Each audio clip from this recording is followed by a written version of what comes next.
Hey everybody, I am the Mighty Plantain. Thank you for tuning in to this week's beer review. Make sure you hit that little subscribe button down in the corner. It'll take you to my main page where you can subscribe to my channel, get a notification and an update every time I post a new video. Hopefully you're getting some value out of these. A lot of beer reviews, a couple of liquor reviews, and then there's some stuff where I'm just doing some goofy crap that you hopefully find amusing, entertaining, and or informative. The Regrets playlist especially has some nice little segments where I abuse myself for your information and pleasure. Today we're doing a beer review, taking a look at Heavy Seas Loose Cannon. Now it says Hop Cubed IPA. I'm assuming it's cubed because the 3 is in the decimal, in the exponent position, and cubed is a lot less of a mouthful than hop to the 3rd power IPA. It says here that this is a hop cubed IPA. It's an opulently hopped 3 times in the brewing process. I'm wondering where those 3 times take place. Probably during the boil, the fermentation, and maybe dry hopped afterwards while it's sitting there for aging. Well, the fermentation and the aging is kind of the same thing. So I'm wondering if it's continuously hopped during the boil or if they just toss them in there. Anyway, the label doesn't elaborate, and I'm not going to speculate. Let's check the beer out. While I'm pouring this out, make sure to hit me up down below with a like and a share. Thanks to you folks who keep doing that every week. Love getting the exposure because I need the attention. I thrive on it. Alright. That is a nice, slightly cloudy beer. Very effervescent. There's also some chunks in there, which means that during the brewing process, I'm sure there's still a clot of yeast left in the bottom of the bottle. I wish I'd known that ahead of time because I would have poured it a little more gently. But hey, some folks say that yeast clot is good for you, so it's a good thing to get it into you.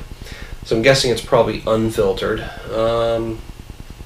Guessing, again, nothing on the bottle to indicate that. But very, very cloudy with some clumps in there. Quite effervescent though. There's a lot of bubbles coming up through there as well.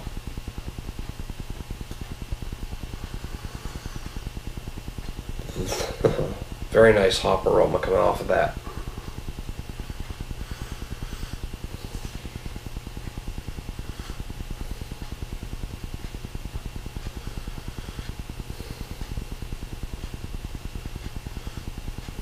Pine and floral notes, primarily piney, which seems to be a common theme for me. I don't know if I'm just wired to pick up on the piney notes more than anything else, but every time I smell a hoppy beer, the biggest thing I pick up on is the piney notes.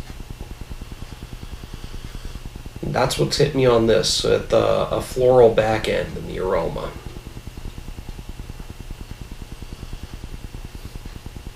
Maybe a little hint of citrus there.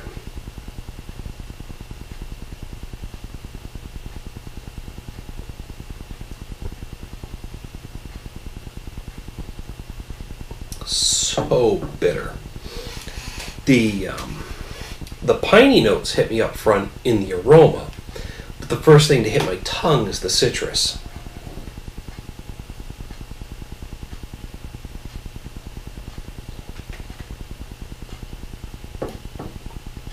Citrus, and as it rolls off the tongue, floral, and then the piney notes actually come out in the aftertaste.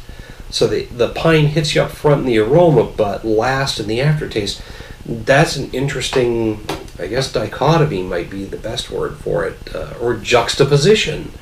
Maybe I'm just throwing big words out there for the sake of using big words, but it's a nice transition in the beer, because in the aroma, it hits you up front, and I'm repeating myself here, yes, with the piney notes, followed by the floral, and then some citrus. But when you taste it, it kind of reverses itself. It's mostly that citrus with the floral and then the pine hitting you in the aftertaste. I'm kind of liking that difference.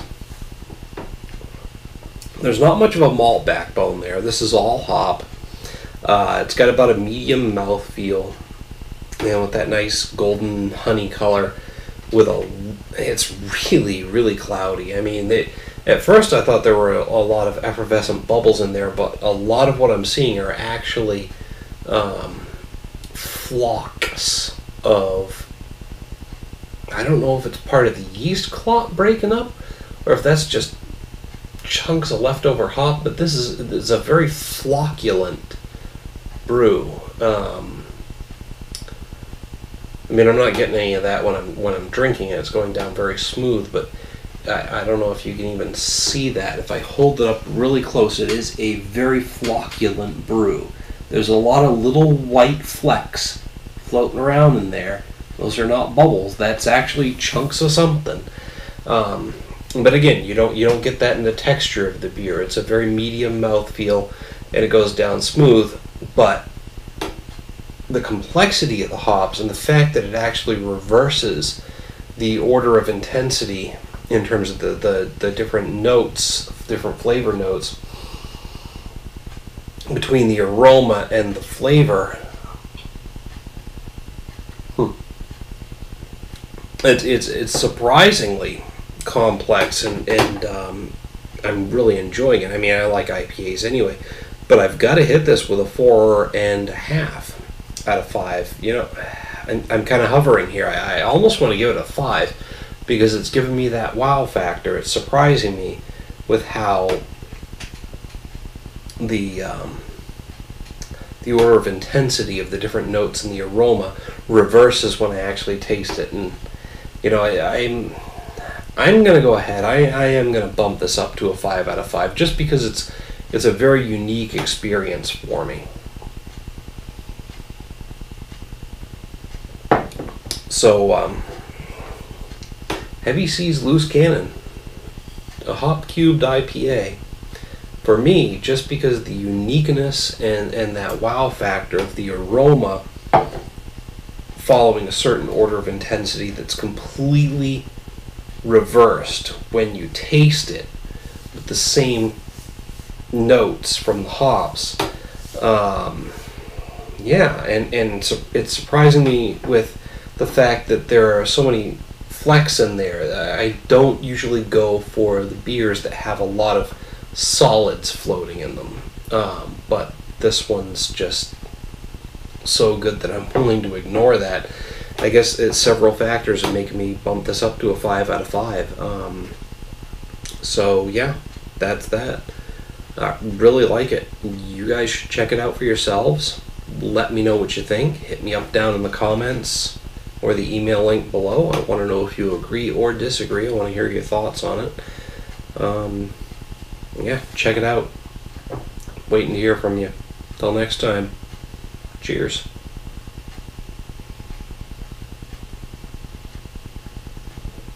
Now,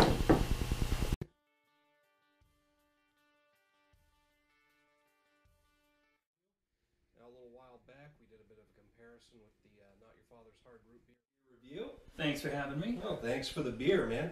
So, highly recommended by you. The Extreme Beer Fest this weekend. We'll be able to get a hold of, I believe it's the American